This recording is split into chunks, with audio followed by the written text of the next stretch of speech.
ভিডিঅ'টোত আলোচনা কৰিম ক্লাছ 12 ইকনমিক্স সাবজেক্টৰ চেপ্টাৰ 1 জাতীয় আয়। জাতীয় আয় চেপ্টাৰটোত যি দুটা অৰ্থাৎ দুটা কিন্তু পিকচাৰ আছে, দুটা পিকচাৰ আছে। এই পিকচাৰ দুটা আজি এই ভিডিঅ'টোত একেবাৰে ভালকৈ আলোচনা কৰিম।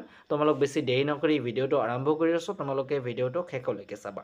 বহুত ছাত্ৰ ছাত্ৰীয়ে হয়তো জাতীয় আয়ৰ এই যে পিকচার দুটা আছে, এই পিকচার দুটা হয়তো বুজোতে কনফিউশন থাকে বা কনফিউশন আছে। যদি কোনোবা ছাত্ৰ ছাত্ৰীৰ কনফিউশন নাই, তথাপি এই ভিডিঅ'টো দেখি ল'বা, কাৰণ এইটো 5 মাৰ্কী এটা কোশ্চেন হয় তোমালোকৰ, ঠিক আছে। আৰু বহুতবাৰ এইটো অহা দেখা গৈছে। তো কোশ্চেন এইটো আহিব, জাতীয় আয়ৰ চক্ৰীয় প্ৰবাহ চিত্ৰৰ সহায়ত ব্যাখ্যা কৰা। এনেকৈ থাকিব, দ্বিখণ্ডযুক্ত অৰ্থনীতিৰ ক্ষেত্ৰত আয়ৰ চক্ৰীয় প্ৰবাহটো ব্যাখ্যা কৰা। আয়ৰ বৃত্তাকাৰ প্ৰবাহ চিত্ৰৰ সহায়ত ব্যাখ্যা কৰা। ব্যৱসায় প্ৰতিষ্ঠান আৰু পৰিয়ালৰ মাজত আয়ৰ চক্ৰীয় প্ৰবাহটো চিত্ৰৰ সহায়ত আলোচনা কৰা। তোমালোকৰ হয় দ্বিখণ্ড দিব নহ'লে ত্ৰিখণ্ড দিব, ঠিক আছে। ত্ৰিখণ্ডটো অলপমান পিছত মই আলোচনা কৰি আছোঁ। তো তোমালোকে উত্তৰ এনেকৈ লিখিবা, মানে কোশ্চেন ৱাইজ যি কোশ্চেন থাকিব সেইটো ইয়াত হেডলাইন হ'ব। আয়ৰ বৃত্তাকাৰ বা চক্ৰীয় প্ৰবাহ তিনিটা অভিধাৰণাৰ ওপৰত প্ৰতিষ্ঠিত। এই অভিধাৰণা কেইটা তলত উল্লেখ কৰা হ'ল, এইকেইটা কিন্তু লিখিব লাগিব। এইকেইটা নিলিখিলে কেতিয়াও কিন্তু একেবাৰে ফুল মাৰ্ক নাপাবা। ৰাষ্ট্ৰ এই প্ৰবাহটোৰ অন্তৰ্ভুক্ত নহয়, অৰ্থাৎ দ্বিখণ্ডযুক্ত অৰ্থনীতিৰ ক্ষেত্ৰত, ঠিক আছে। এই প্ৰবাহটো আন্তৰ্জাতিক বাণিজ্য সম্পাদিত নহয়। আন্তৰ্জাতিক মানে কি, বাহিৰা দেশত যিবোৰ আমাৰ দেশৰ পৰা যিবোৰ বাহিৰা দেশত কৰা হয়, ঠিক আছে, মানে আমদানি ৰপ্তানি। তাৰপিছত আৰ্থিক ব্যৱস্থাটোৰ আয়ৰ পৰা সঞ্চয় হোৱা পৰিলক্ষিত নহয়। তাৰপিছত এইটো ব্ৰেকেট দি লিখা আছে, এনে অৱস্থাত পৰিয়ালসমূহৰ সৰ্বমুঠ ভোগ কাৰ্য ব্যৱসায় প্ৰতিষ্ঠানসমূহে ভোগ কৰা সামগ্ৰী আৰু সেৱা কাৰ্যৰ বাবে মুঠ ব্যয় সমান হ'ব। তলত দিয়া চিত্ৰৰ সহায়ত আয়ৰ চক্ৰীয় প্ৰবাহটো দেখুওৱা হ'ল। তোমালোকক মই চিত্ৰখন দেখুৱাই আছোঁ।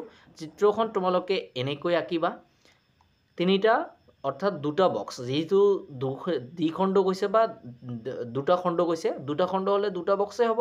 এটা হ'ব ব্যৱসায় প্ৰতিষ্ঠান আৰু এটা হ'ব পৰিয়াল। এতিয়া তোমালোকে প্ৰথমত ব্যৱসায়ৰ পৰা পৰিয়াল, দ্ৰব্য আৰু সেৱা।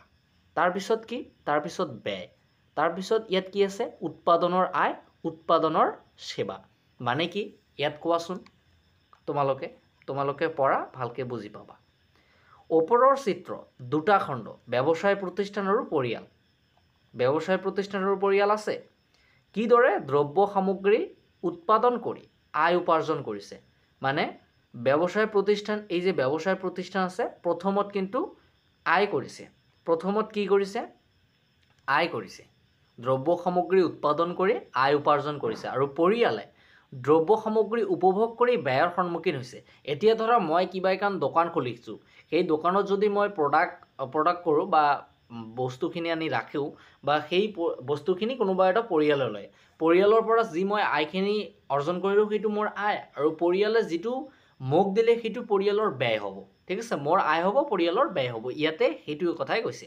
তাৰপিছত সেয়া দেখুওৱা হৈছে। প্ৰথম অৱস্থাত কি কৰিছে, প্ৰথম অৱস্থাত পৰিয়ালে আয় উৎপাদন প্ৰক্ৰিয়াত উৎপাদনৰ যোগান ধৰাৰ বাবে উৎপাদন প্ৰতিষ্ঠানৰ পৰা আয় অৰ্জন কৰিছে, আৰু পৰৱৰ্তী সময়ত সেই আয় উৎপাদিত সামগ্ৰী ক্ৰয় কৰাত ব্যয় কৰিছে। এই কথাখিনি কেনেকৈ ক'লে মই তোমাক বুজাই দি আছোঁ। এতিয়া ধৰা মোৰ এখন ঠাই আছে বা মোৰ এটা দোকান আছে, সেই দোকানটো যদি মই কোনোবা এটা কোম্পানী বা কোনো এজন মানুহ মই ভাড়া ছিষ্টেমত দিওঁ, কিন্তু প্ৰথম অৱস্থাত কিন্তু সেই দোকান বা কোম্পানীৰ পৰা মই আয় উপাৰ্জন কৰিম, কাৰণ মোক ৰেণ্ট দিব, মাটিৰ কিবা এটা ৰেণ্ট দিব বা ভাড়া দিব দোকানখনৰ বা মাটিখনৰ, ঠিক আছে, কোম্পানীয়ে। তাৰপিছত এতিয়া মই যে এই ভাড়াখিনি ল'লোঁ, টকাখিনি ল'লোঁ, এই টকাখিনি মোৰ আয়। আৰু যেতিয়া কোম্পানীৰ পৰা কিবা এটা প্ৰডাকশ্যন হ'ব, কিবা এটা বস্তু প্ৰডাকশ্যন হ'ব, সেই বস্তুটো মোৰ দৈনন্দিন জীৱনত দৰকাৰ হৈ আছে। সেই দৈনন্দিন জীৱন মই উপভোগ কৰাৰ বাবে সেই কোম্পানীৰ পৰা যিখিনি টকা মই আয় হিচাপে অৰ্জন কৰিছোঁ, সেই আয় হিচাপে অৰ্জন কৰা টকাখিনি মই সেই প্ৰডাকশ্যন যি কৰিছে বস্তুখিনি, সেই বস্তুখিনি মই কিনি ল'লোঁ। তেন্তে মোৰ কি হ'ল, প্ৰথম অৱস্থাত আয় হ'ল আৰু পিছৰ অৱস্থাত ব্যয় হ'ল, কিন্তু পিছৰ অৱস্থাত আয় কাৰ হ'ল, আয় হ'ল তোমালোকৰ কোম্পানীৰ, ঠিক আছে। সেই কথাটো ইয়াত কৈছে যে ব্যৱসায় প্ৰতিষ্ঠান আৰু পৰিয়াল, ঠিক আছে, তোমালোকে নিশ্চয় বুজি পাইছা। তাৰপিছত কি কৈছে দেখা, আয়ৰ বৃত্তাকাৰ প্ৰবাহটো ব্যাখ্যা কৰোঁতে ৰাষ্ট্ৰবিহীন, সঞ্চয়বিহীন আৰু বাণিজ্যবিহীন এক অৱস্থা কল্পনা কৰি লোৱা হৈছে। এতিয়া এই অভিধানৰ তিনিটা যদি উঠাই লোৱা হয় তেন্তে প্ৰবাহটোৰ ব্যাখ্যা কিছু পৰিমাণে জটিল হৈ পৰিব, যদিও প্ৰবাহটোৰ উদ্দেশ্য একেই থাকিব। ঠিক আছে, এইখিনিয়ে লিখা আছে। তাৰপিছত তোমালোকৰ 3 নম্বৰ নেক্সট যিটো তোমালোকৰ চিত্ৰ আছে সেই চিত্ৰটো হৈছে কি ত্ৰিখণ্ডযুক্ত অৰ্থনীতিটো তোমালোকৰ ব্যাখ্যা কৰিব লাগে। ত্ৰিখণ্ড, ইয়াত তোমালোক দ্বিখণ্ডটো আলোচনা কৰিলোঁ, এতিয়া ত্ৰিখণ্ডটো আলোচনা কৰিব লাগে। কেনেকৈ কোৱেশ্চনটো মই কৈ দি আছোঁ, ইয়াত হয়তো অলপমান মানে কাটিং কৰোঁতে ভুল হৈ গৈছে। ত্ৰিখণ্ডযুক্ত অৰ্থনীতি এটাৰ ক্ষেত্ৰত আয়ৰ চক্ৰীয় প্ৰবাহটো চিত্ৰৰ সহায়ত ব্যাখ্যা কৰা। তোমালোকে এনেকৈ কৰিবা। ত্ৰিখণ্ড মানে কি কি হ'ব লাগে? দ্বিখণ্ড মানে এইটো হয় পৰিয়াল আৰু ব্যৱসায় প্ৰতিষ্ঠান। এতিয়া ত্ৰিখণ্ড দিলে ত্ৰিখণ্ডত কি কোন কোন থাকিব? প্ৰথম থাকিব ঘৰুৱা খণ্ড বা পৰিয়াল, প্ৰতিষ্ঠান, এই দুটা কিন্তু সেমে। এই প্ৰতিষ্ঠান মানে কিন্তু ব্যৱসায় প্ৰতিষ্ঠান। তাৰপিছত 3 নম্বৰ এটা নেক্সট অৰ্থাৎ নিউ এটা আহিল, সেইটো হৈছে চৰকাৰ। এই চৰকাৰে এতিয়াও কেনেকৈ এই প্ৰতিষ্ঠানৰ পৰিয়ালৰ পৰা লাভৱান হয় তোমালোকে দেখি লোৱা। ইয়াত লাভ আৰু লোকচানৰ কথা। এই তিনিটা খণ্ডৰ মাজত আয় চক্ৰ আকাৰ আকাৰে প্ৰবাহিত হৈছে। অৰ্থাৎ চক্ৰ আকাৰ মানে ধৰা মোৰ হাতৰ পৰা তাৰ হাতত গৈ আছে, তাৰ হাতৰ পৰা তাৰ হাতত গৈ আছে, এনেকৈয়ে। ত্ৰিখণ্ডযুক্ত অৰ্থনীতি এটাৰ ক্ষেত্ৰত আয়ৰ চক্ৰীয়কাৰ প্ৰবাহ তলত দিয়া ধৰণে সহায়ত দেখা হ'ল। প্ৰথমত কি হ'ল? প্ৰতিষ্ঠান, তাৰপিছত চৰকাৰ, তাৰপিছত পৰিয়াল। প্ৰতিষ্ঠানে কি কৈছে? উৎপাদনৰ সেৱা, তাৰপিছত উৎপাদন পৰিষদ।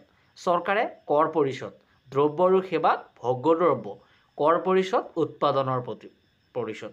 তোমালোকে এতিয়া দেখি লোৱা।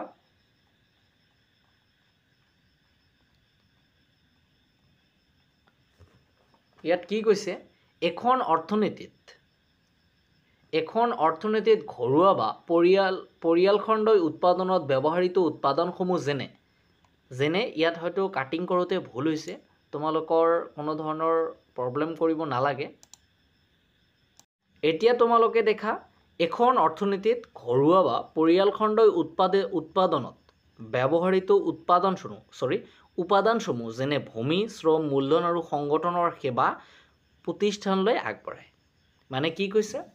ভূমি, শ্ৰম, মূলধন আৰু সংগঠন, পৰিয়াল খণ্ডই এইটো কিন্তু ব্যৱসায় প্ৰতিষ্ঠানলৈ আগবঢ়ায়।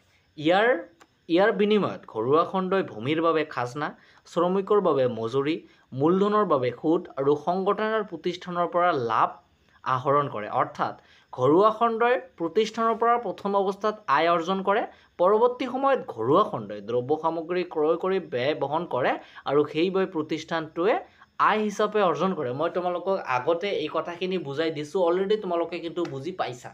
এই কথাখিনি আৰু এক্সট্ৰাভাৱে বুজাৰ দৰকাৰ নাই। তাৰপিছত তোমালোকে দেখা চৰকাৰে কেনেকৈ লাভৱান হয় সেইটো দেখা। আকৌ ঘৰুৱা খণ্ড আৰু প্ৰতিষ্ঠানে চৰকাৰক সেৱা আগবঢ়োৱাৰ বাবে আয় উপাৰ্জন কৰিব। অৰ্থাৎ দুয়োটা খণ্ড, প্ৰতিষ্ঠান আৰু ঘৰুৱা খণ্ড চৰকাৰৰ পৰা প্ৰথম অৱস্থাত আয় আহৰণ কৰিব, আয় উপাৰ্জন কৰিব আৰু পৰৱৰ্তী সময়ত এই দুয়োটা খণ্ডই তেওঁলোকৰ নিজা আয়ৰ এটা অংশ কৰ হিচাপে চৰকাৰক প্ৰদান কৰিব লাগিব আৰু চৰকাৰে সেই কৰ আয় হিচাপে অৰ্জন কৰিব। এতিয়া বুজি পাইছা যে প্ৰথম অৱস্থাতে ব্যৱসায় প্ৰতিষ্ঠানৰ পৰা পৰিয়ালে আয় উপাৰ্জন কৰিলে।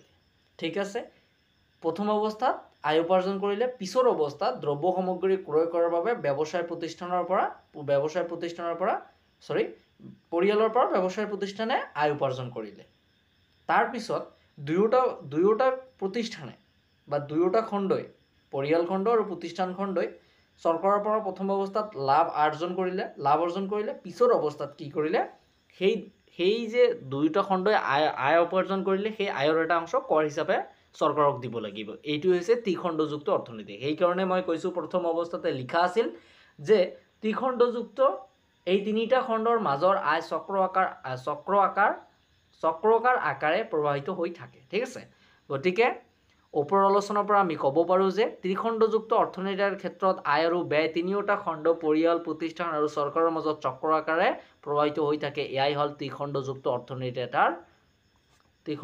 অৰ্থনীতি এটাৰ ক্ষেত্ৰত আয়ৰ চক্ৰীয় প্ৰবাহ। গতিকে ছাত্ৰ-ছাত্ৰীসকল, আজিৰ ভিডিঅ'টো ইয়াতে সমাপ্ত কৰিব বিচাৰিছোঁ আৰু নিশ্চয় তোমালোকে ভালকৈ বুজিব পাৰিছা আৰু অলপ লিখি পঢ়িবা 100% গ্যাৰাণ্টি দিম, বুজি পাবাই, ঠিক আছে।